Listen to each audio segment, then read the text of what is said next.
Hi, welcome back on Do It Yourself channel. Today I'm gonna show you how to enable your power saving mode. To do this operation, you need to, if you have a low battery status,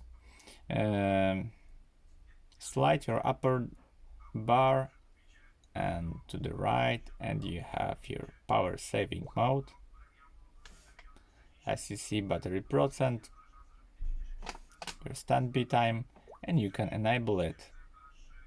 Enable ultra power saving mode. With this mode, your phone gonna be working, as you see, 3.4 days.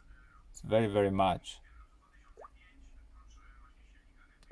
To turn off this mode, one more time slide your upper bar and click disable ultra power saving mode.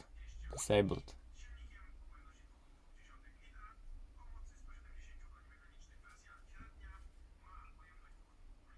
Okay, and that's all. I hope the video is helpful for you. If yes, you can leave like, leave comment and leave subscribe, and see you by next video. Hey!